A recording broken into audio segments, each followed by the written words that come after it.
Hey, shelter boy. Marcus Cole kept walking. 30 feet to the classroom door. 25. 20. A hand grabbed his collar, slammed him into the lockers. Brett Carson's face filled his vision. Captain of the football team, rich kid. The kind of guy who'd never missed a meal in his life. Never spent a night wondering if he'd have a roof over his head tomorrow. You deaf, Cole? I said stop. Marcus met his eyes. Didn't flinch, didn't blink. He'd faced scarier things than Brett Carson. He'd watched his mother die with a needle in her arm when he was 8. He'd held his grandmother's hand through 6 rounds of chemotherapy that insurance wouldn't cover. This rich kid with his perfect teeth and his daddy's credit card? Nothing. Check my pockets, Marcus said flatly. Go ahead. You'll find lint. Brett's jaw twitched. He wasn't used to resistance. You think you're tough? I think you're boring me. The punch came fast. Marcus saw it, could have dodged it, but didn't. Better to take the hit. Better to fall. Better to let Brett feel like a big man so this ended quicker. His head cracked against the locker. Stars exploded. Blood filled his mouth. Mr. Carson. A teacher's voice, sharp, but not sharp enough. Brett released him instantly, stepping back, smoothing his letter jacket. Just helping Cole find his class, Mr. Peters. The teacher frowned, but said nothing. Teachers never said anything. Not when Brett's father donated the new gym equipment. Not when the Carson family endowed scholarships. Not when money talked louder than justice. Get to class, both of you. What Brett did next, what he did every single day for 3 years, would set in motion a chain of events that would expose everything. A 5-year-old vendetta, a motorcycle gang war, and Marcus Cole's transformation from invisible to unforgettable. Comment where you're listening from. Subscribe to channel. Marcus Cole learned early that invisible boys live longer. Keep your head down. Don't make eye contact. Eat lunch in the bathroom stall. Walk the long way home to avoid the dealers on 5th Street. Never, ever stand out. 17 years of practice made him a ghost. He was born Marcus Anthony Cole on March 15th in County General Hospital, the same hospital where he'd later die for 47 seconds. His mother, Isabel Martinez Cole, was 19 years old and already struggling with addiction. His father? Never listed on the birth certificate. Just another ghost. The early years were a blur of temporary apartments, temporary jobs, temporary men in his mother's life.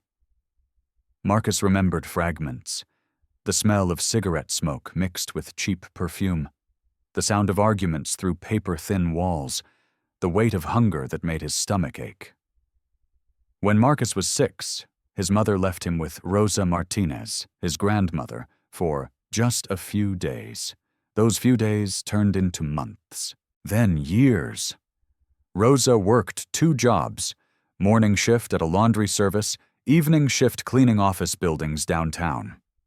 She was never home, but she always left food in the refrigerator, always left notes telling Marcus she loved him. His mother came back when he was 8. High, desperate, needing money that Rosa didn't have. Marcus watched from his bedroom doorway as his mother screamed, cried, begged. Watched as Rosa, tears streaming down her weathered face, handed over $300 she'd saved for Marcus's school supplies. 2 weeks later, police found Isabel Cole in a motel bathroom. Overdose. The needle still in her arm. But here's what nobody knew. Mini cliffhanger. In the year before she died, during her rare moments of clarity, Isabel had taught Marcus to read. Not children's books. Real literature. Shakespeare. Hemingway. Toni Morrison. She'd sit with him on the fire escape of whatever apartment they were crashing in, reading aloud, explaining metaphors and symbolism with the kind of passion that suggested she might have been something else, someone else, in another life. Marcus inherited her love of words. By age 10, he was reading at a college level. By 12, he'd devoured every book in the public library's young adult section and moved on to the classics. By 15, he could quote Langston Hughes and James Baldwin from memory. None of his teachers noticed. How could they? He was just another poor kid from the East Side, another scholarship case filling a diversity quota at Jefferson High. Rosa noticed, though, even as cancer began eating away at her lungs. Stage 4, the doctors said, too far gone for the treatments insurance would cover. She'd smile when she found Marcus reading late into the night. "You're going to be something, mijo," she'd whisper, her voice getting weaker each week. "Something your mother couldn't be. Something I never had the chance to become." Marcus would nod, pretend to believe her, and go back to reading. Because what else could he do? He was 17 years old. He worked minimum wage at a car wash, scrubbing other people's expensive cars while wearing clothes from the Goodwill donation bin. He lived in a shelter because Rosa's apartment was gone, sold to pay for the few treatments she could afford before her savings ran out. Invisible. That's what he was. That's what he'd always been. Until October 15th. Until the diner. Until Elena. Rosie's Diner was the only place Marcus felt human. Corner booth, ripped vinyl, flickering neon sign, $2 coffee he'd nurse for hours while doing homework. Rosie, the owner, pretended not to notice when he refilled his water cup with Sprite. Small kindnesses. They added up. Today was Tuesday, October 15th, one of those fall evenings where the sun died early and shadows stretched long. Marcus was halfway through his calculus homework when she walked in. Elena Reyes. 3 weeks since she'd transferred to Jefferson High. 3 weeks of watching her eat lunch alone, which made no sense. Girls who looked like Elena. Dark hair, sharp cheekbones, eyes that said, "Don't even try." They collected followers. They didn't sit solo in corner booths with textbooks. But Elena did. "You're staring again." Marcus flinched. "What?" "Third day in a row." She didn't look up from her calculus book. "It's weird." "Sorry, I wasn't—" "You were." She turned a page. "What's your name?" Nobody asked his name. Ever. "Marcus. Marcus Cole." "The scholarship kid." Still not looking at him. "Brett Carson's favorite punching bag." "You know Brett?" "He tried to ask me out. I told him I'd rather eat glass." She finally glanced up, the faintest hint of a smile. "He didn't take it well." Marcus laughed. Actually laughed. When was the last time he'd done that? "I'm Elena." "I know. Of course you do." She closed her textbook, studied him with those sharp eyes. "Why do you come here every day? This place is a dump." "Coffee's cheap. Rosie's nice." He hesitated. "And nobody bothers me here. I can just exist." Elena nodded slowly. "I get that." "Do you? Why do you think I'm here instead of the smoothie place with the cheerleaders?" She opened her textbook again. "Sometimes invisible is better." Marcus stared at her. This girl, this beautiful, untouchable girl. She understood. This is when everything changed. "Hey." Elena's voice dropped. "That car has passed 3 times." Marcus's blood went cold. The gray sedan, dented rear panel, tinted windows, crawling past Rosie's like a shark circling prey. First pass, 4:47 p.m. Second pass, 4:52 p.m. Third, 4:58 p.m. Stopped right in front of Elena's window. Marcus stood up. His chair scraped loud. His heart hammered against his ribs. Every instinct he'd developed growing up in the bad part of town was screaming, "Wrong, wrong, wrong." "Elena, I see it." The passenger window rolled down. Marcus saw the barrel first, black metal catching the last light of the dying sun, pointed directly at Elena. Time stopped. His body moved. "Get down!" 3 strides. His sneakers slipped on grease. Didn't matter. Nothing mattered except reaching her. He launched himself across the booth, shoulder dropping, arms wrapping around her body, driving her down, down, down to the floor. The first bullet passed through the space where her head had been a half-second earlier. Then the world became noise and pain. Glass exploded inward. Bullets punched through the booth, the walls, the ceiling. Marcus felt impacts: shoulder, ribs, back, leg. 4 separate fires igniting in his body. He pressed Elena harder into the floor, made himself as big as possible, covered every inch of her. She was screaming. Good. Screaming meant breathing. Breathing meant alive. The gunfire stopped. Tires screeched. The sedan roared away. Silence. Then chaos. "Marcus!" Elena's hands were on his face, wet with something warm. His blood. "Marcus, look at me." He tried to focus. Hard to see. Everything going gray at the edges. "Are you hit?" "Am I?" Her voice cracked. "You just took 4 bullets and you're asking if I'm hit?" "Are you?" No, I'm fine. But you're bleeding everywhere." "Good." He smiled. Tried to, anyway. His lips weren't working right. "That's good. Don't you dare close your eyes. Don't you dare." But the darkness was coming, fast and cold and absolute. The last thing Marcus saw was Elena's face hovering above him, tears cutting tracks through the blood on her cheeks. The last thing he heard was her voice, desperate and furious. "Stay with me, Marcus Cole. My father will kill them all for this. I swear to God he'll kill them all." Then nothing. What happened next will shock you. Marcus died in the ambulance, flatlined for 47 seconds while paramedics fought to bring him back. "Clear!" His body jerked. The monitor stayed flat. "Again! Clear!" Another jolt. Nothing. Elena gripped his hand so hard her knuckles went white. "Come back! Do you hear me? Come back!" "Clear!" Beep. Weak, thready, but there. "We got him! Pulse is back! Go, go, go!" Elena collapsed against the ambulance wall, shaking, crying, covered in a stranger's blood. No, not a stranger, not anymore. Marcus Cole, the invisible boy, the one who'd thrown himself on bullets for a girl he barely knew. She pulled out her phone.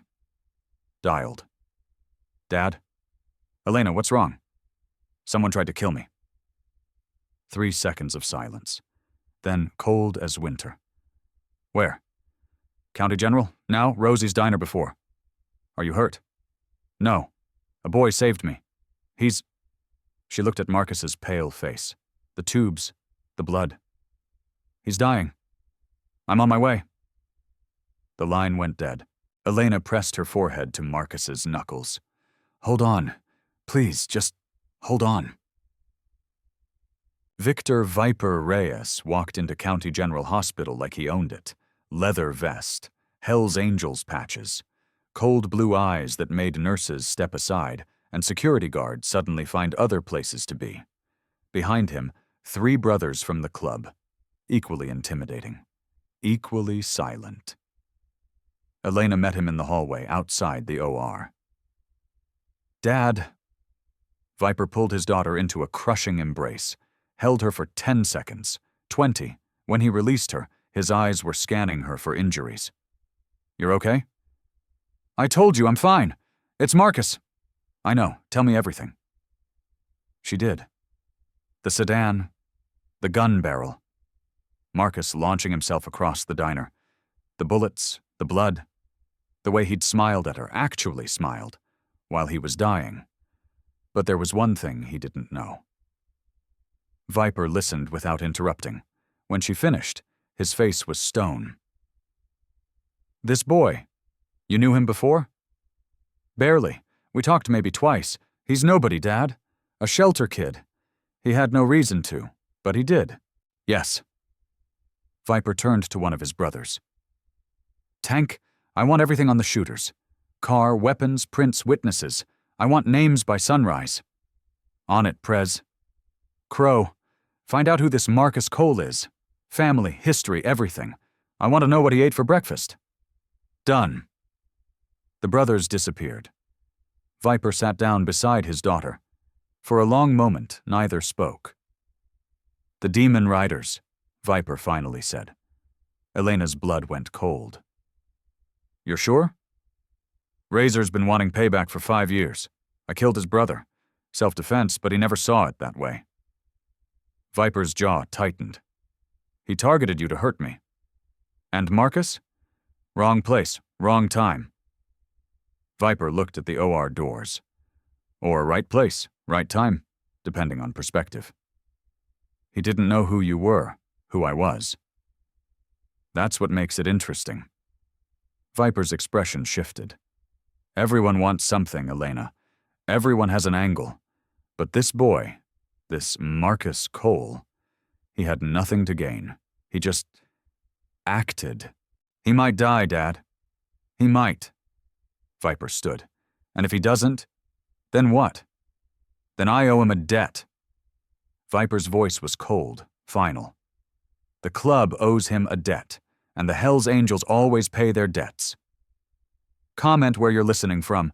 Subscribe to channel. The surgery took 7 hours. 4 bullets removed, 1 collapsed lung repaired, internal bleeding stopped. Transfusion, 6 pints of blood to replace what Marcus had left on Rosie's floor. When the surgeon emerged, gray-faced and exhausted, Elena was still waiting. He's alive, the doctor said. Barely. Elena felt the floor tilt beneath her. The next 48 hours are critical. 1 bullet lodged near his spine. We couldn't remove it without risking paralysis. The surgeon rubbed his eyes. If he survives, he may never walk again. May never. I'm sorry. We did everything we could. The surgeon paused. Is there family we should contact? His grandmother, Rosa Cole. She's in hospice care on the east side. Hospice? The surgeon's expression softened. How old is this kid? 17. The doctor shook his head. Said nothing. What was there to say? Marcus woke at 3:12 a.m. Pain was the first thing he registered. Pain so vast and deep it felt like drowning. Then, the beeping machines, the smell of antiseptic, the darkness of an unfamiliar room, and a figure sitting in the chair beside his bed. Not Elena? A man. Large, leather vest, eyes that glinted in the dim light of the monitors. You're awake. The voice was gravel and smoke. Good. We need to talk. Marcus tried to speak. His throat was sandpaper. Who? Victor Reyes. Most people call me Viper. The man leaned forward. I'm Elena's father. The name meant nothing to Marcus, but something in the man's posture, his presence, his absolute certainty, it all screamed danger. She okay? Viper stared at him. You're lying in a hospital bed with 4 holes in your body, and your first question is about my daughter? Is she? She's fine. Not a scratch. A pause. Because of you. Marcus closed his eyes. Relief flooded through him, cool and clean. Good. Why? Why what? Why did you do it? Viper's voice sharpened. You didn't know her. You didn't know me. You had nothing to gain and everything to lose. So why throw yourself in front of those bullets?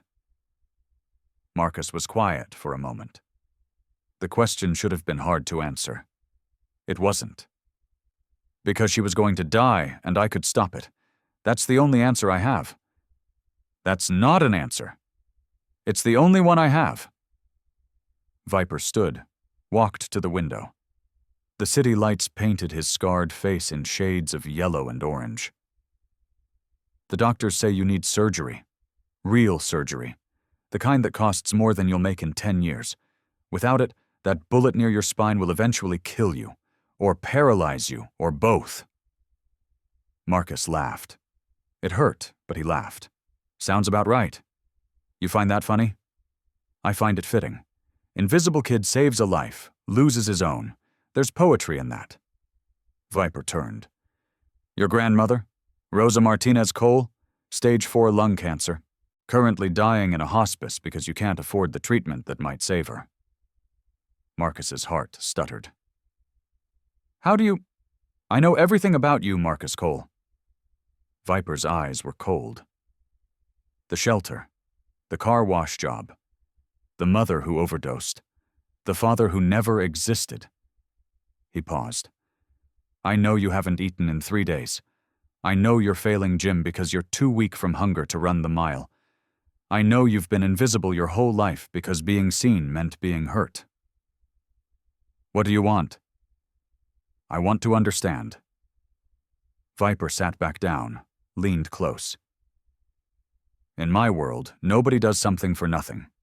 Everyone has a price, everyone has an agenda. But you're different. I'm not different, I'm just tired. Marcus's voice cracked. Tired of watching people suffer when I could help. Tired of being invisible. Tired of living a life that doesn't matter. So you decided to die for a stranger? I decided to matter, just once, for 1 second. Marcus met his gaze. And I did. I mattered. For the first time in 17 years, I mattered. Silence stretched between them. Then Viper nodded. Something shifted in his expression. Respect, maybe, or recognition. The Hells Angels pay their debts, he said slowly. You saved my daughter's life. That means I owe you. The club owes you. I'm not asking what you want. I'm telling you what's going to happen. Viper stood. Your surgery, the real one, the one that will save your life, happens tomorrow. Best neurosurgeon in the state. My expense. I can't. Your grandmother's treatment, the experimental kind, the kind that actually works, starts next week, also my expense. You can't. I can do whatever I want. Viper moved toward the door. When you're back on your feet, we'll talk about the future, about what you want, about what I can offer. He paused, hand on the doorknob. You threw yourself on bullets for my daughter. That makes you family now, whether you like it or not. And if I don't want to be family? Viper smiled. It wasn't comforting. Then we'll have a very different conversation. The door closed behind him. Marcus stared at the ceiling. His mind was spinning. 24 hours ago, he'd been invisible, forgotten, dying slowly from poverty and neglect.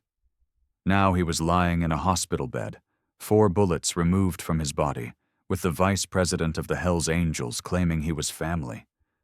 What the hell had he gotten himself into? 60 miles away, in a bar that smelled like stale beer and broken dreams, a phone rang. The man who answered had dead eyes and a skull tattoo covering his throat. Razor, president of the Demon Riders. Talk. We missed the girl. Some kid jumped in front of her. Took all the bullets. Razor's grip tightened on the phone. What kid? Nobody. Marcus something. Shelter rat from her school. Is he dead? Don't know. Last I heard they were carving bullets out of him at County General. Razor was quiet for a long moment. In the corner of the bar, a jukebox played something sad and slow. Country music, heartbreak and revenge. Find out if he lives, Razor said, and if he does, then what? Then we finish the job. Razor's voice dropped to a whisper. The witness dies. The girl dies. And when Viper buries them both, he'll finally understand what it feels like to lose everything. He hung up, stared at the portrait of his brother hanging behind the bar. 5 years dead. 5 years of planning. 5 years of waiting for the perfect moment to strike. And some random kid had ruined it. Not for long. Razor smiled. It was the smile of a man who had nothing left to lose. "Soon, brother," he whispered to the portrait. "Very soon." This is when everything changed.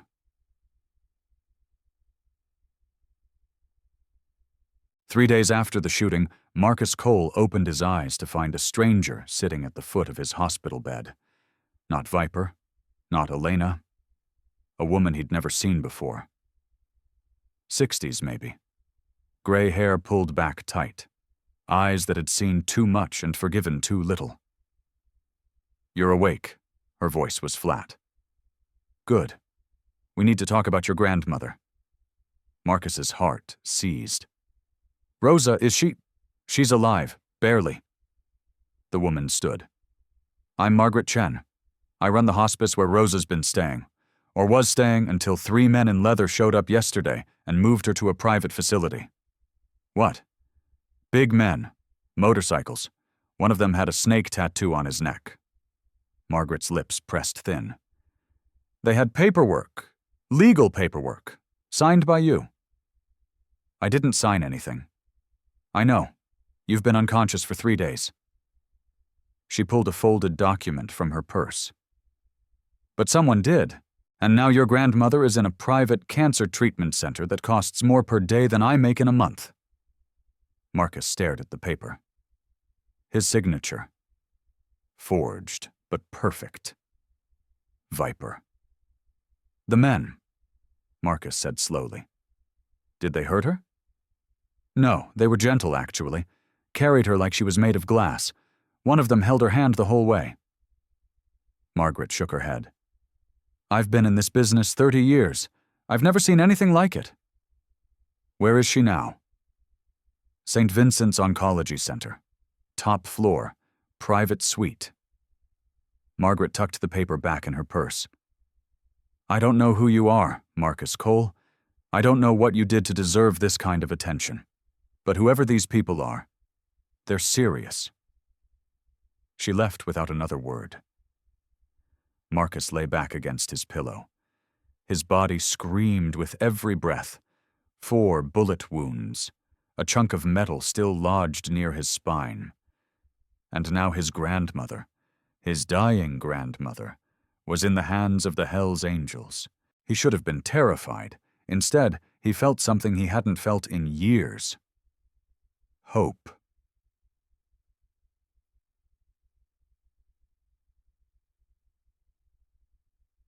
The door opened again.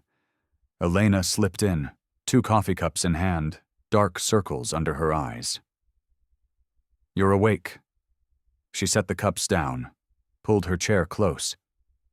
"The nurses said you were talking to someone. Who was that woman?" "Hospice director. Apparently your father kidnapped my grandmother." Elena winced. "Kidnapped is a strong word. What word would you use?" "Relocated. Aggressively." She handed him a cup. "It's just water. Doctor said no caffeine yet." Marcus took it. Their fingers brushed. Neither pulled away. "How do you feel?" Elena asked. "Like I got hit by a truck. Then the truck backed up and hit me again." "That's the morphine wearing off. They're cutting your dosage." "Fantastic." Elena was quiet for a moment. Then, "My father wants to see you today. He has questions." "More questions?" "Different questions." She met his eyes. "About what you want. About the future." "I don't have a future, Elena. I have 4 holes in my body and a grandmother with cancer. That's not a future. That's a countdown. That's what my father wants to discuss." She stood. "I'll tell him you're ready." "I didn't say I was ready." "You've been ready your whole life, Marcus. You just didn't know it yet." She left before he could respond. 20 minutes later, Viper walked in. He wasn't alone this time. 2 men flanked him. One was massive, easily 6'5", with arms like tree trunks and a beard that reached his chest. The other was lean, wiry, with cold eyes and a scar that ran from his temple to his jaw. "Marcus?" Viper pulled up a chair. "These are my brothers, Tank and Crow. They've been researching you." "Researching?" "Standard procedure." Crow's voice was soft, almost gentle. It didn't match his face. "When someone saves the princess, we like to know who they are." "I'm nobody." "Wrong," Tank rumbled. His voice was deep enough to shake walls. "You're the kid who took 4 bullets for a girl he didn't know. That's not nobody. That's somebody." Viper raised a hand. Both men fell silent. "I've been thinking about what you said," Viper began. "About wanting to matter. About being invisible your whole life." He leaned forward. "I understand that feeling more than you know. You're the VP of a motorcycle club. Everyone sees you. Now, yes. But I wasn't always this." Viper's expression shifted. Something almost vulnerable flickered across his scarred face. "I grew up in foster care. 13 different homes by the time I was 16. Nobody wanted me. Nobody saw me. I was just another broken kid the system chewed up and spit out." Marcus said nothing. What was there to say? "The Hells Angels gave me a family, a purpose, a reason to exist." Viper's voice hardened. "And I've spent 30 years building that family, protecting it, making it strong." He paused. "My daughter is the most important part of that family. You saved her life." "I know." "Ot. So now I need to know. What do you want?" "Have you ever been asked that question when you had nothing?" Marcus had thought about this. In the quiet hours between morphine doses and fitful sleep, he'd turned the question over in his mind like a stone. "My grandmother," he said finally. "The treatment she needs. The real treatment. Not hospice. Not palliative care. The kind that actually fights the cancer." Viper nodded slowly. "Already done. She starts her first round of immunotherapy tomorrow." Marcus blinked. "What?" "I told you. The Hells Angels pay their debts. Your grandmother is family now. She gets the same treatment my own mother would get." I don't know what to say." "Say you understand what this means." Viper's eyes locked onto his. "When I call someone family, I don't do it lightly. It comes with expectations, loyalties, responsibilities." "You want me to join the club?" "No, not yet. You're 17. You're broken. You need to heal first, in every sense of the word." Viper stood. "What I want is for you to understand that you're not alone anymore, that you have people now, people who will bleed for you, die for you, kill for you." He paused. "And in return, you do the same." The weight of those words settled over Marcus like a blanket, heavy, warm, terrifying. "What if I say no?" "Then you walk away. No hard feelings. We still pay for your grandmother's treatment. We still cover your medical bills. The debt is paid." Viper paused at the door. "But I don't think you'll say no." "Why not?" "Because I've read your file, Marcus Cole. I know every foster home that rejected you, every teacher who gave up on you, every night you spent hungry, alone, wondering if anyone would ever give a damn whether you lived or died." Viper's voice softened. "I know that feeling, and I know that when someone finally offers you a hand, you take it, because the alternative is drowning." He left. Tank and Crow followed. Marcus stared at the ceiling. A hand. That's what Viper was offering. A hand reaching down into the darkness, offering to pull him up. But hands could also drag you under. The question was, which kind was this? What happened next will shock you. Elena came back an hour later with news that made Marcus's blood run cold.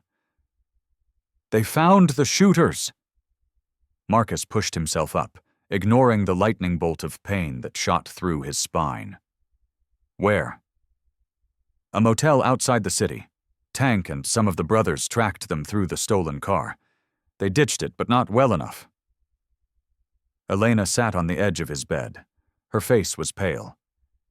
Marcus, there's something else. Tell me. The shooters, they weren't just random hitmen. They're demon riders, members of Razor's inner circle. She took a breath. And they had a list. A list?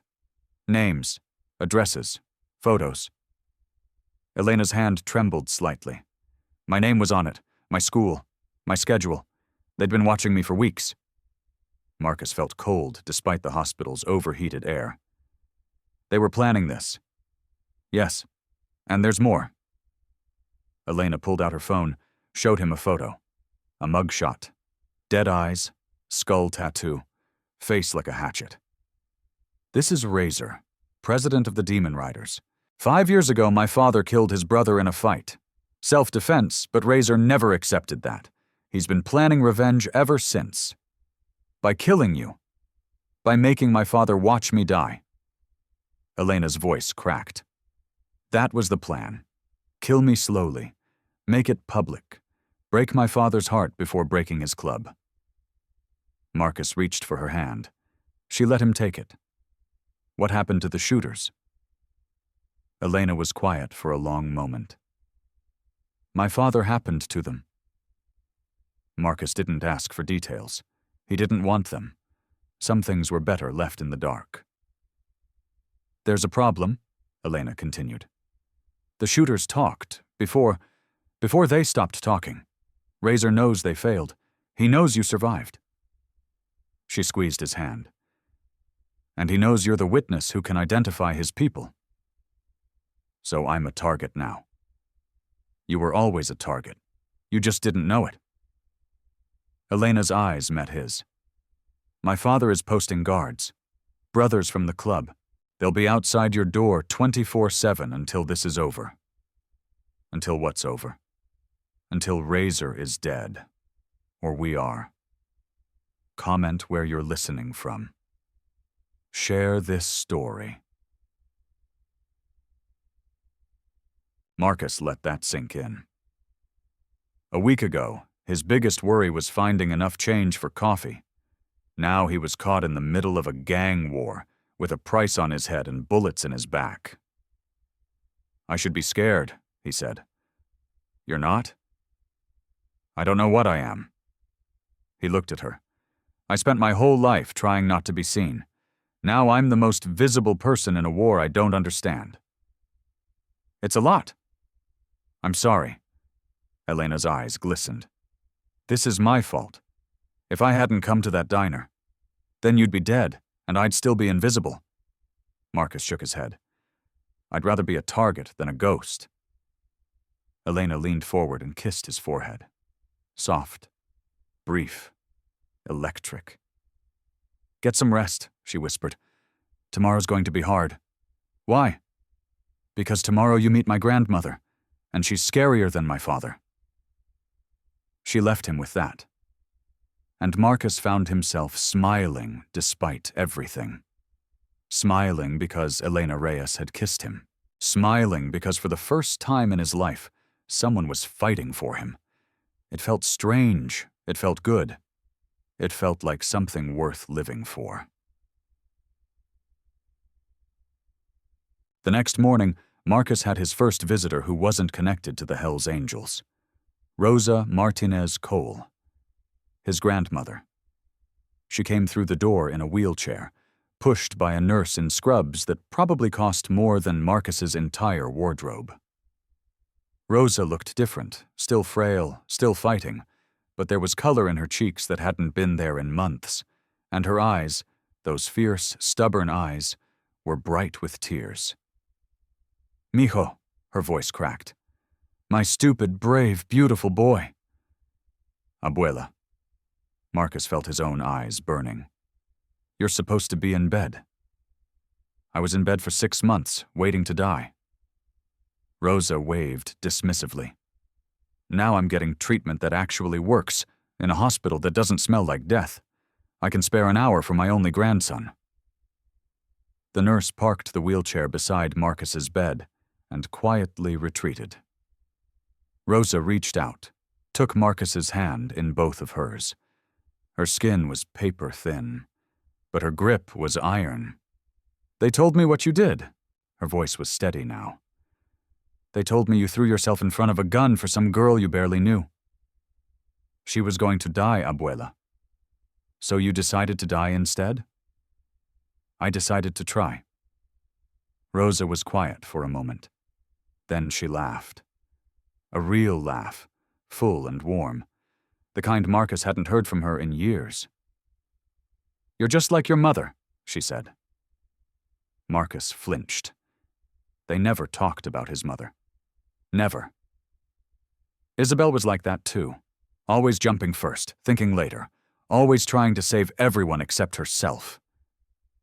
Rosa's grip tightened. It's what got her killed. The drugs, the bad men, the choices, they all came from that same place. That need to feel something, to matter. "I'm not like her." "No, you're better." Rosa's eyes bore into his. She ran toward destruction. You ran toward salvation. Same impulse, different direction. Marcus didn't know what to say. His mother had been a shadow his whole life. A ghost. A cautionary tale whispered by social workers and foster parents. Don't end up like Isabel Cole. "These people," Rosa continued, "the ones who are paying for everything, the ones with the motorcycles and the leather, they're dangerous, aren't they?" "Yes." "And you're part of them now?" "I don't know what I am, Abuela." Rosa patted his hand. "Then figure it out. But while you're figuring, remember this. Family isn't about blood. It's about who shows up, who fights for you, who stays." She glanced toward the door, where Tank's massive shadow was visible through the frosted glass. "These people showed up. They're fighting for you." Rosa met his eyes. "The question is whether they're worth staying for. And if they're not, then you take what they give you and you walk away. No shame in survival, mijo. Your mother never learned that lesson. Make sure you do." The nurse returned. Time for Rosa to go back to her treatment. But before she left, Rosa turned back to Marcus one last time. "The girl," she said. "Elena. She's been here every day, sitting with you while you slept, talking to you." A small smile. "She's beautiful." "I know." "She's also the reason you nearly died." "I know that too." "Worth it?" Marcus thought about Elena's gray eyes, her sharp tongue, the way she'd kissed his forehead and called him brave. "Yeah," he said. "Worth it." Rosa nodded, satisfied. "Then you already have your answer." She was wheeled away, leaving Marcus alone with his thoughts. But not for long. The door burst open. Crow rushed in, his scarred face tight with urgency. "We have a problem." Marcus tried to sit up. Pain screamed through his body. "What kind of problem?" "Razor kind." Crow was already checking the window, the hallway, the corners of the room. "Our intel says he's planning something. Something big, something soon." "Planning what?" "We don't know yet, but we intercepted a message. One phrase repeated 3 times. Crow moved to the door. "Kill the witness." Marcus's blood turned to ice. "That's me. That's you." Crow looked back at him. His cold eyes held something almost like sympathy. "I'm doubling the guard. You don't go anywhere without an escort. You don't talk to anyone you don't know. You don't even piss without one of us standing outside." "For how long?" Crow was quiet for a moment. "Until Razor's dead. Or until you are." He was gone before Marcus could respond. The room felt smaller now. The walls closer. The beeping of machines suddenly sinister. Marcus Cole had wanted to matter. Now he mattered so much that someone wanted him dead. Be careful what you wish for.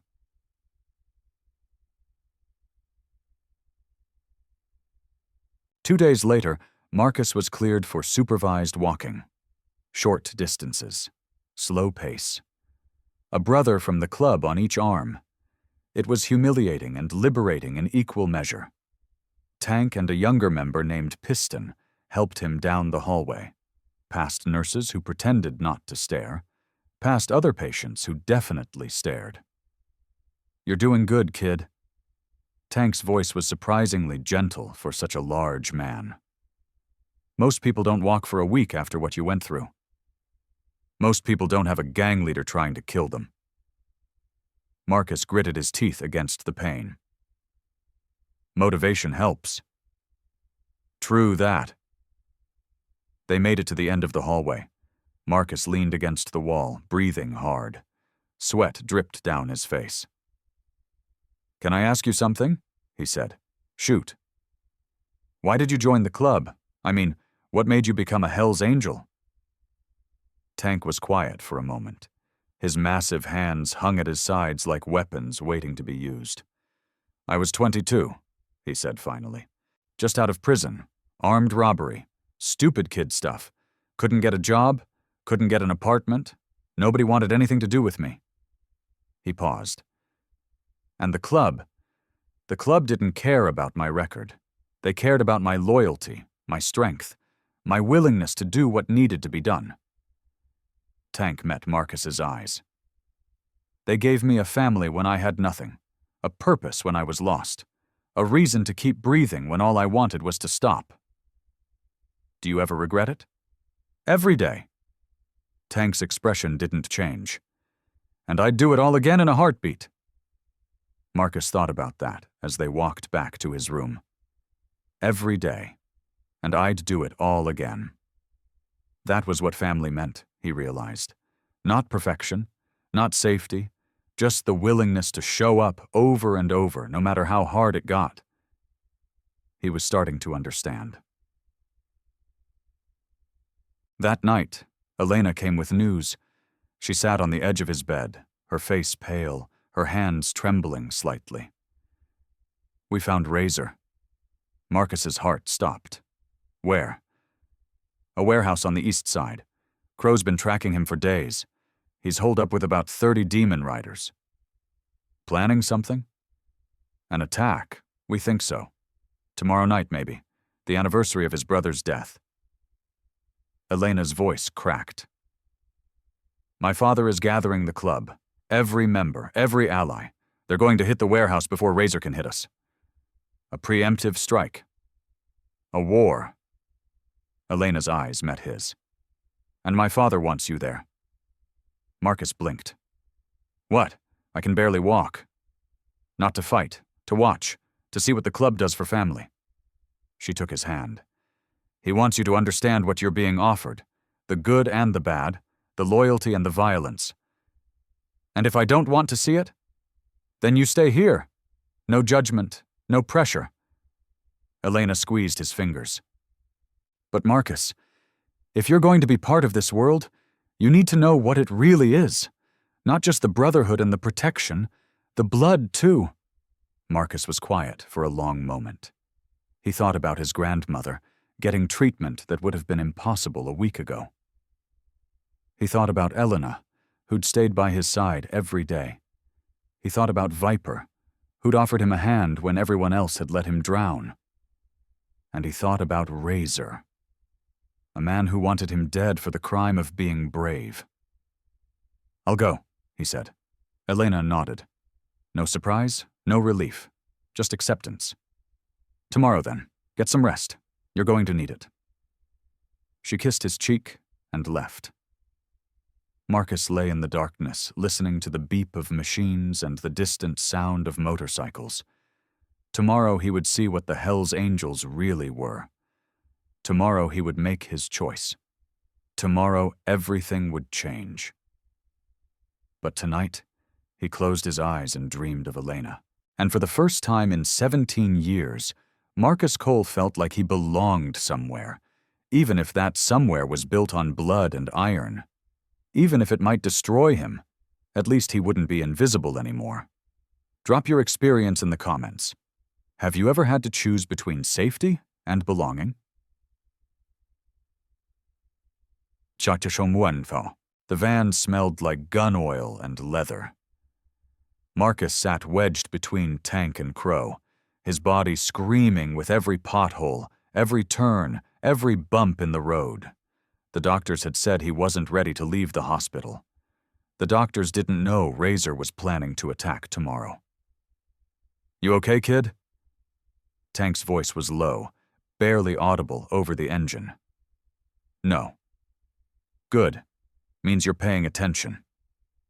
Ahead of them, a convoy of motorcycles carved through the darkness. 15 Hell's Angels in formation, their headlights cutting the night like a blade. Behind them, 2 more vans, 50 men total, armed and ready. This was war. Viper rode at the front, his silver hair visible even in the dim light. Elena had stayed behind at the clubhouse, despite her protests. Too dangerous, her father had said, too important to risk. Marcus understood. If this went wrong, Elena was the future, the legacy, the thing worth protecting. And him? He was the witness, the liability, the boy who knew too much. The convoy slowed, stopped. Crow's hand found Marcus's shoulder. "Stay in the van. No matter what happens, you stay here. Understood?" "Understood." "I mean it, kid. This isn't a movie. People are going to die tonight. Real people." Crow's scarred face was inches from his. "Your job is to watch, learn, decide if this is really what you want." He paused. "And if it's not, then you walk away in the morning. No judgment." Crow opened the van door. Tank followed. The van door slammed shut, leaving Marcus alone in the darkness. Through the tinted windows, he watched the Hell's Angels move. Silent, professional, deadly. They spread out around the warehouse like wolves circling prey. For a long moment, nothing happened. Then the night exploded. Gunfire. Screaming. The crash of doors being kicked in. Muzzle flashes lit up the darkness like lightning, illuminating shapes moving too fast to follow. Marcus pressed his face against the window, heart hammering. This was real. This was happening. Men were dying 50 feet away, and all he could do was watch. This is when everything changed. The firefight lasted 11 minutes. 11 minutes that felt like 11 hours. When it was over, the silence was almost worse than the noise. Marcus sat frozen in the van, his breath fogging the glass, his hands shaking so badly he couldn't make them stop. The van door opened. Viper stood there, blood splattered across his face, his eyes wild with adrenaline and something darker. "It's done." His voice was rough. "Razor's people are finished." Marcus felt his stomach drop. "So this is over?" "No." Viper's jaw tightened. "Razor himself, he got away. There's a tunnel. We didn't know about it. He slipped out the back while we hit the front." "So this isn't over?" "No." Viper climbed into the van, sat across from Marcus. His leather vest was torn, blood seeping through a wound on his arm. "This was supposed to end it. Kill the head, the body dies. But now he's going to come back, angrier, more desperate." "Yes." Viper studied Marcus with those cold blue eyes. "You understand war, kid. Better than most people twice your age." "I understand survival. It's almost the same thing." Viper was quiet for a moment. Then, unexpectedly, he laughed. A harsh sound, but genuine. "You remind me of myself. 30 years ago. Before all this." He gestured at the carnage outside. "Before I became what I am." "What were you before?" "Afraid, alone, angry at a world that didn't give a damn whether I lived or died." Viper leaned forward. "You know what changed?" "The club?" "No, a choice." Viper's voice dropped. "Someone offered me a hand, told me I could be part of something bigger than myself. And I took it. That choice, that single moment of saying yes, it defined everything that came after. Marcus understood. This was the same speech, the same offer, wrapped in blood and gunpowder instead of hospital walls. "What happened tonight?" Marcus said carefully. "How many people died?" Viper's expression flickered. 12. 3 of ours. 3. Tank caught one in the shoulder. He'll live. Crow took a graze to the head. He's fine." Viper paused. Piston wasn't so lucky. Marcus's blood went cold. Piston, the young brother who'd helped him walk the hospital hallway, who'd joked about teaching him to ride a motorcycle. Is he dead? Shot in the throat. Bled out before we could get him help. The words hung in the air. Heavy. Final. Marcus thought about Piston's laugh, his easy smile, the way he'd talked about his daughter, a 3-year-old named Maya who thought her daddy was a superhero. "He had a kid," Marcus whispered. "I know." "He died for this? For me? For revenge against a man who's still breathing?" "He died for family." Viper's voice hardened. "He knew the risks. We all do. Every time we put on these vests, we accept that we might not take them off. That doesn't make it okay." "No, it doesn't." Viper stood, moved to the door. "But it makes it mean something. Piston died protecting his brothers. His daughter will grow up knowing her father was a hero, not a coward." He paused. "That's worth something in this world." Viper climbed out of the van. "We're heading back to the clubhouse. Elena's waiting. You can decide in the morning whether this life is for you." His eyes met Marcus's. "But know this. Whatever you choose, Piston's death bought you time. Razor's wounded now. Weak. He won't move against us for days, maybe weeks." He paused. "Use that time wisely." He walked away. Marcus sat alone in the van, surrounded by the smell of blood and gunpowder, and wondered if any choice was worth this price. Share this story, not the sanitized version, the real version. The clubhouse was chaos when they arrived. Brothers shouting, women crying, a prospect carrying Piston's body like he weighed nothing, laying him gently on a table draped with the club's colors. Marcus watched from the doorway, unable to move, unable to process what he was seeing. Elena found him there. "Marcus." She grabbed his hands.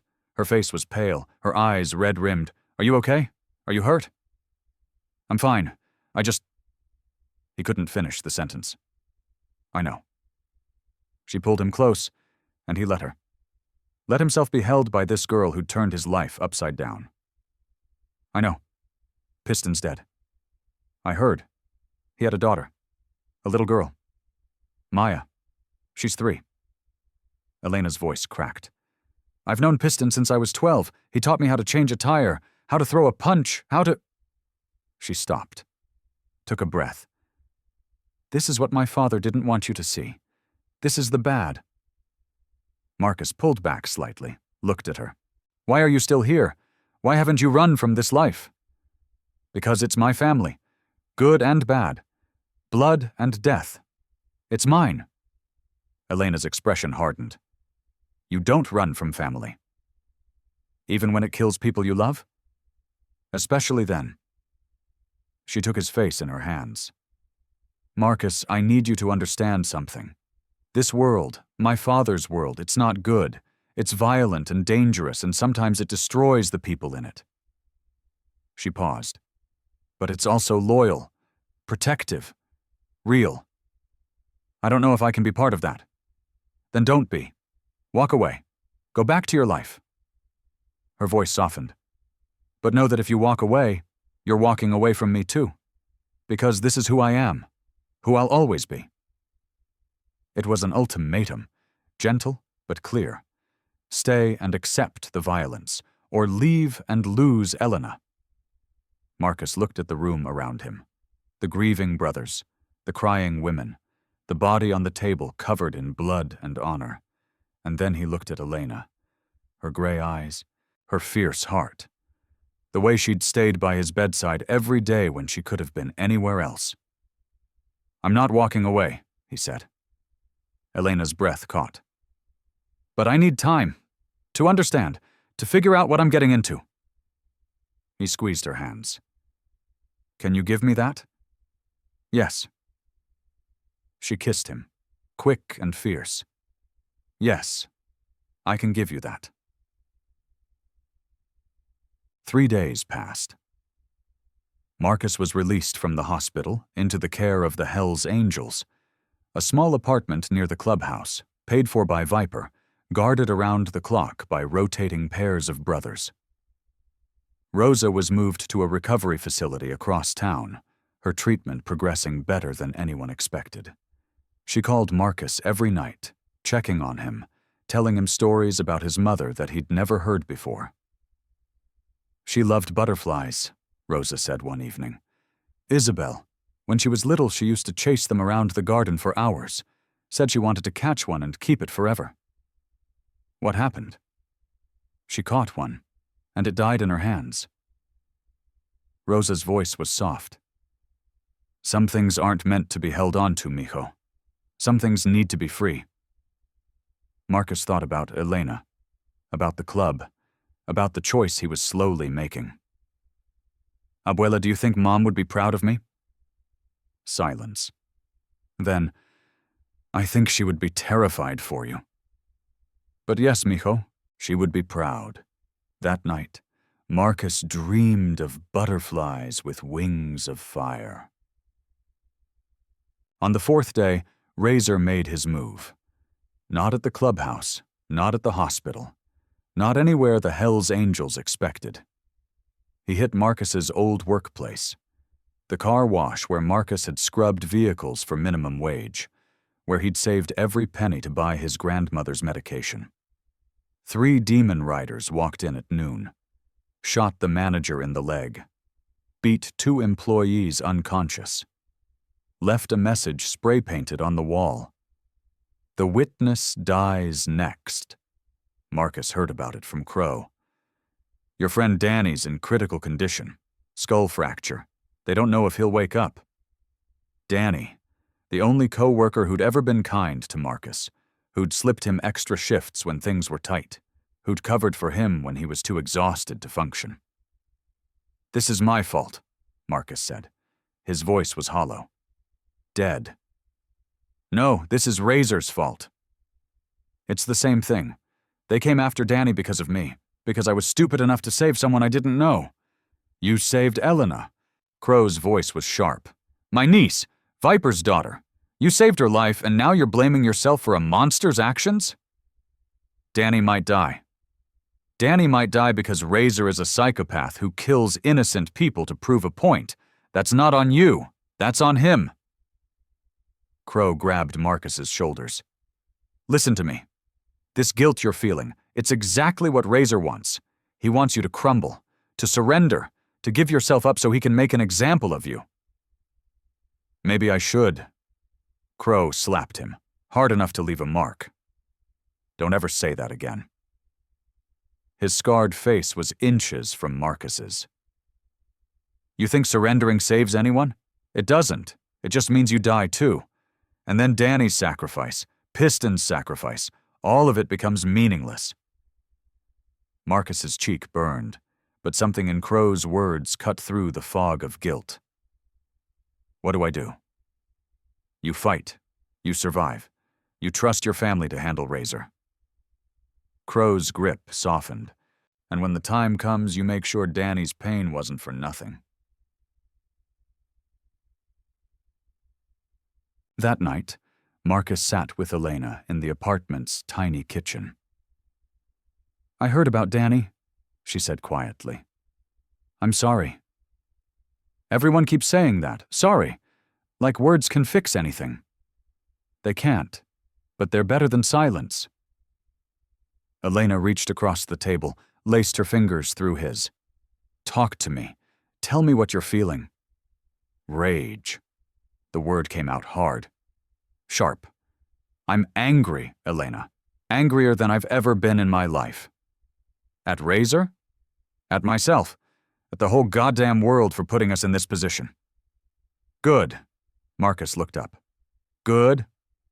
Anger's better than despair. Anger means you still care. You still want to fight.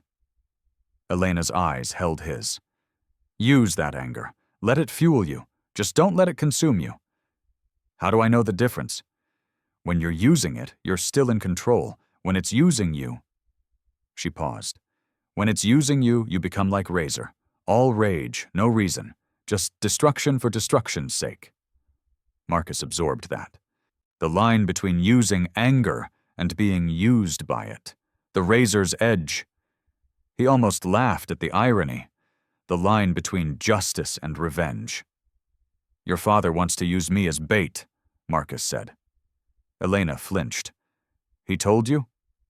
Crow mentioned it. A plan to draw Razor out. Make him think I'm vulnerable, then trap him. Marcus met her eyes. I want to do it. No. Elena stood up, knocking her chair back. No, you almost died once for me. You're not doing it again. This isn't about you. It's about ending this. About making sure Danny and Piston and everyone else didn't suffer for nothing. There has to be another way. There isn't. Razor won't stop until I'm dead. You know that. So either I hide forever, or I face him. Marcus stood too, ignoring the pain that shot through his back. I'm the key to this, Elena. The bait that Razor can't resist. He took her hands. And if using myself as bait means protecting you, protecting Rosa, protecting everyone I care about, then I'll do it. Elena was crying now, silent tears streaming down her cheeks. I just found you, she whispered. I can't lose you. You won't. I survived 4 bullets for you, remember? He smiled, though it didn't reach his eyes. I'm hard to kill. That's not funny. It's a little funny. She hit his chest. Then she kissed him, hard and desperate and tasting of tears. Promise me, she breathed against his lips. Promise me you'll come back. I promise. It was a lie. They both knew it. But sometimes lies were the only kindness left. So let me ask you, have you ever had to lie to protect someone you love? The plan was set for 3 days later. Viper laid it out in the clubhouse, surrounded by every brother who could still fight. Razor's holed up in a new location, a factory on the north end. Our sources say he's planning a major move, hitting the clubhouse directly. All-out assault. Suicide mission if he has to. Viper's voice was steady. Cold. We're not going to let that happen. How do we draw him out? Tank asked. Marcus. Viper looked at the boy standing in the corner. Still thin, still healing, still somehow standing despite everything. Razor wants the witness dead more than he wants anything else. It's personal now. We spread the word that Marcus is being moved to a safe house tomorrow night. Light security, vulnerable. You want to use him as bait? Crow's voice was flat. I want to end this. Viper's jaw tightened. Marcus volunteered. He understands the risks. He's 17. He's earned the right to choose. Viper turned to Marcus. Last chance to back out, kid. No judgment. Marcus stepped forward. The room fell silent. Razor killed Piston. He put Danny in the hospital. He tried to murder Elena in front of me. His voice didn't waver. I'm not backing out. I'm ending this. Viper nodded slowly. Something like pride flickered in his eyes. Then we move tomorrow. Everyone knows their position. Everyone knows the signal. He looked around the room. Brothers, this is it. Win or lose, it ends tomorrow night. The room erupted in shouts, fists raised, the roar of men ready for war. Marcus stood in the middle of it all, surrounded by bikers who'd become his family, facing a death that might be waiting for him tomorrow. And somehow, impossibly, he wasn't afraid. he was ready. Chatur. The night before the operation, Elena came to his apartment. She didn't knock, just walked in, closed the door behind her, and stood there looking at him with eyes that held everything she couldn't say. "I wanted to say goodbye," she whispered, "just in case." "It's not goodbye." "It might be." She crossed the room, took his face in her hands. "And if it is, I need you to know something. Elena, I love you." The words fell between them like stones into still water. "I don't know when it happened. Maybe when you threw yourself over me. Maybe when you woke up and asked if I was okay instead of asking about yourself. Maybe it was always going to happen, and we were just waiting to meet." She took a shaky breath. "But I love you, Marcus Cole. And if tomorrow is the end, I needed you to know." Marcus felt something crack open in his chest, something he'd kept locked away for 17 years. "I love you too." His voice broke. "I've never said that to anyone, never felt it. But you, Elena, you're the reason I want to survive this, not just for revenge, not just for Rosa, for you." She kissed him. And for one moment, one perfect moment, there was no war, no razor, no bullets or blood or death waiting in the darkness, just two broken people finding something whole in each other. "Come back to me," Elena whispered. "I will." This time it wasn't a lie. This time Marcus meant it with everything he had. Tomorrow he would face Razor. Tomorrow he would fight. And tomorrow, one way or another, everything would change. But tonight, he held Elena close and let himself believe that love was enough. That love could save them all. The van rolled through empty streets at 11 p.m., exactly as planned. Marcus sat in the back, hands steady despite the storm raging inside him. Two brothers flanked him. Prospects who'd volunteered for the most dangerous seats. Bait within bait. 30 seconds, Crow's voice crackled through the radio. Razor's people took the hook.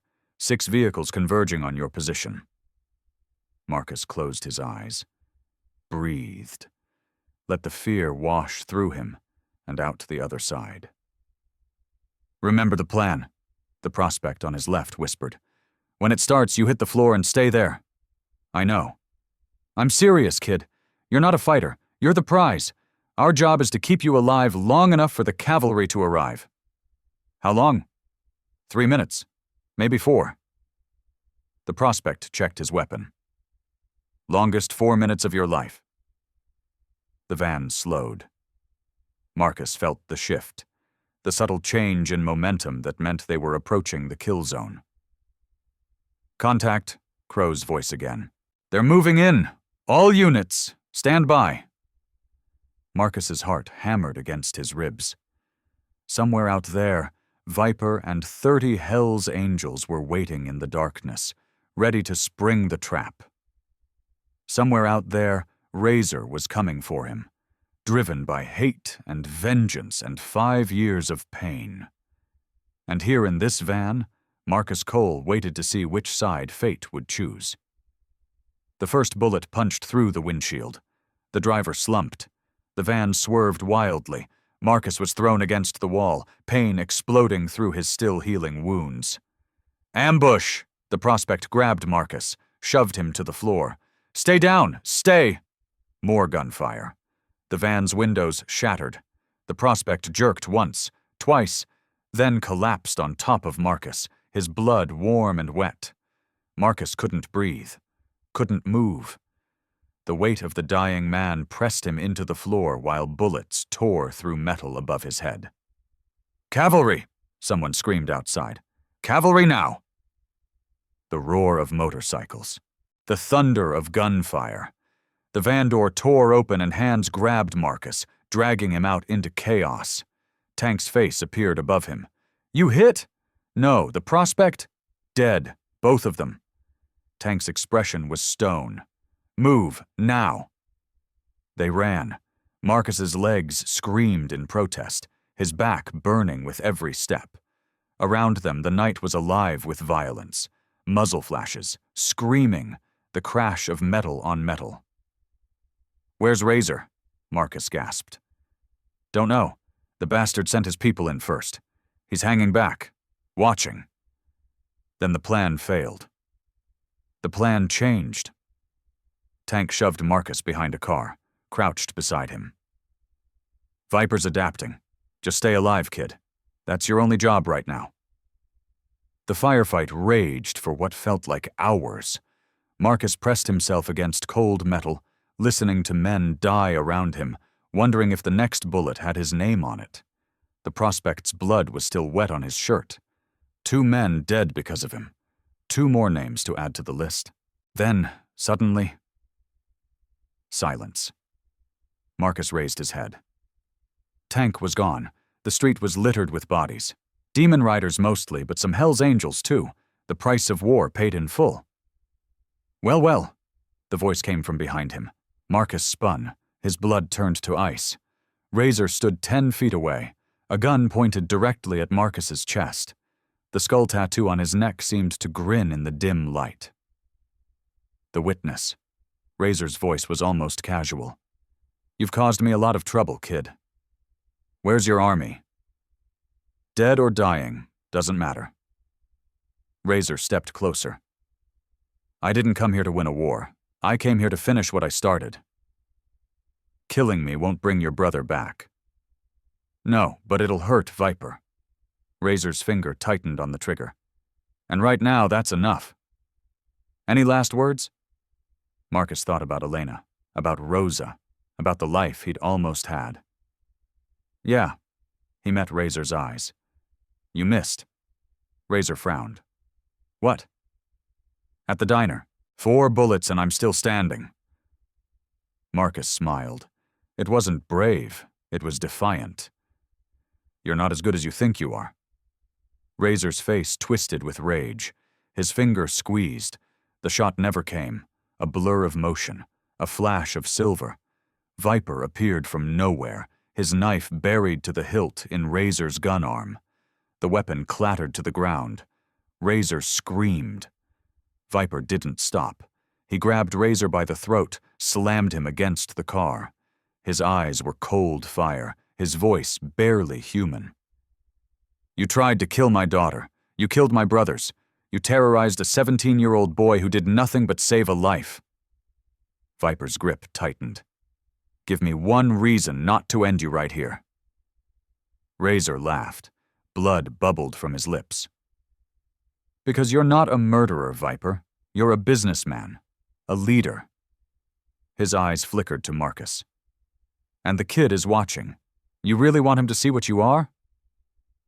Viper's jaw tightened. Marcus stepped forward. "Do it." Both men looked at him. "He'll never stop," Marcus said. His voice was steady, certain. "You let him live, he comes back. Maybe not today, maybe not tomorrow, but eventually, and next time he might succeed." He met Viper's eyes. "End it." Razor's laugh died in his throat. "You'd really let him kill me? What happened to the hero who threw himself on bullets for a stranger?" "I saved someone worth saving." Marcus's voice was cold. "You're not." Viper stared at Marcus for a long moment. Something shifted in his expression. Recognition, maybe, or respect. Then he turned back to Razor. "My daughter wanted me to spare you. She said killing you would make us no better than you." Viper leaned close. "But my daughter isn't here, and I've never claimed to be a good man." The knife moved. Razor didn't scream this time. He didn't make any sound at all. Marcus watched as the body slumped to the ground. He waited for horror, for revulsion, for the guilt that should come with witnessing a murder. None of it came. All he felt was relief. It was over. Finally. Completely. Over. "You okay, kid?" Viper wiped his blade on Razor's jacket. "I don't know." "Honest answer." Viper tucked the knife away. "Let's go home." They walked back through the carnage together, stepping over bodies, passing brothers who nodded in respect. The war was won. The enemy was dead. And Marcus Cole, the invisible boy who'd started all this with a single act of courage, was still standing, bruised, bleeding, but standing. That had to count for something. The clubhouse was quiet when they arrived. Not the chaotic quiet of grief. Something different. Expectant. Waiting. Elena met them at the door. Her eyes found Marcus first, scanning him for wounds, for damage. When she saw he was whole, she let out a breath she'd been holding for hours. "It's done," she asked her father. "It's done. Razor's dead. The demon riders are finished." Elena's gaze flickered to Viper's blood-stained hands. She didn't ask. Didn't need to. Instead, she crossed to Marcus and wrapped her arms around him. "You came back. I promised I would. You're bleeding. Not all of it's mine." She pulled back slightly, studied his face. "You watched him die. Razor. Yes. How do you feel?" Marcus thought about it. Really thought. "Empty," he said finally. Not satisfied. Not horrified. Just empty. "That's normal," Viper's voice from behind them. "The first time you see death up close, it takes something from you. The trick is not letting it take too much." Elena took Marcus's hand.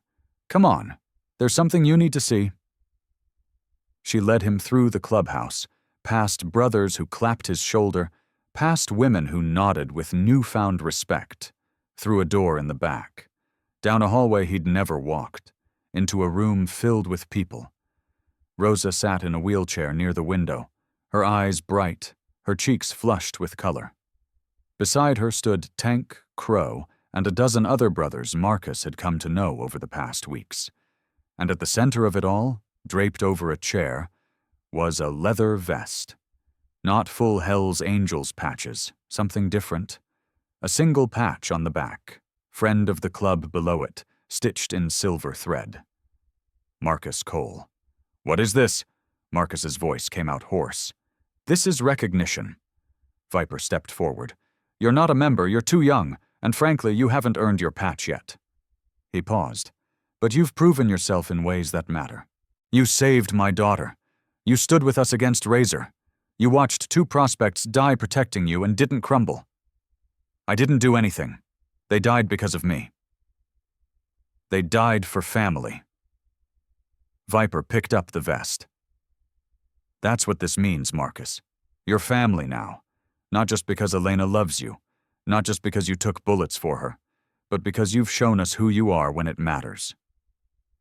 Marcus looked at the vest, at Rosa's proud smile, at Elena's tearful eyes. "I don't know if I deserve this. Nobody deserves anything."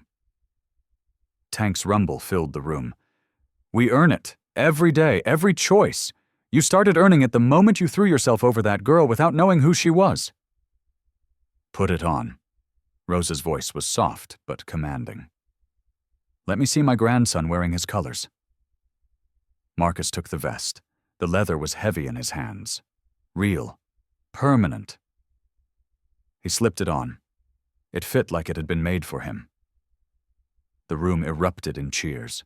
Brothers pounding tables. Elena crying openly now, her smile brighter than Marcus had ever seen. Rosa reaching up to touch the patch on his back, her fingers tracing the letters of his name. "My beautiful boy," she whispered. "Your mother would be so proud." Marcus knelt beside her wheelchair, took her fragile hands in his. "I'm scared, Abuela, of what this means, of who I'm becoming." "You're becoming yourself." Rosa's eyes held his. "The man you were always meant to be. Strong, brave, loyal." She squeezed his fingers. "The fear is good. It means you're taking this seriously." "What if I fail? What if I let them down?" "Then you get up and try again. That's all anyone can do." Rosa smiled. You have already survived things that would break most people. A few more challenges won't stop you. Marcus leaned forward, kissed her forehead. I love you, Abuela. I love you too, mijo. Now stand up and thank your family properly.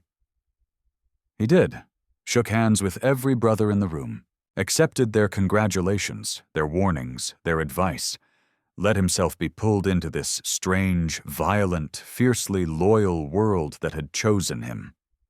By the time the night ended, Marcus Cole felt like a different person. Not better, necessarily, not worse, just different. Changed by fire and blood into something new, something that belonged. So let me ask you something. Have you ever been invisible? Have you ever walked through life feeling like nobody saw you, nobody cared, nobody would notice if you just disappeared? Have you ever had that one moment, that one choice, where you could fade into the background or step into the light? Marcus Cole made his choice at Rosie's Diner on October 15th. 4 bullets, 47 seconds dead. A gang war that left 13 people dead and countless others wounded. Was it worth it? Ask Elena, who's alive because a stranger decided her life mattered more than his own. Ask Rosa, who's beating cancer because the Hell's Angels pay their debts. Ask the 3-year-old girl named Maya, who lost her father but knows he died protecting his family. Ask Marcus, who went from invisible to unforgettable in the time it takes to pull a trigger. The truth is, we all have these moments, these choices, these chances to matter. Most of us look away. It's safer, easier, less painful. But some of us, the brave ones, the broken ones, the ones who have nothing left to lose, we step forward. We take the bullet. We start the war. We become the story that people tell to remind themselves that heroes aren't born in boardrooms or mansions. They're born in shelters and foster homes and hospital beds. They're born when someone who has every reason to be invisible decides to be seen. Marcus Cole is finishing his senior year at Jefferson High now. He lives in an apartment paid for by the Hell's Angels. His grandmother is in remission. Elena is by his side. He wears a leather vest with his name stitched in silver. And when Brett Carson sees him in the hallway, Brett looks away. Because Marcus Cole isn't invisible anymore. He never will be again. Razor is buried in an unmarked grave on the outskirts of town.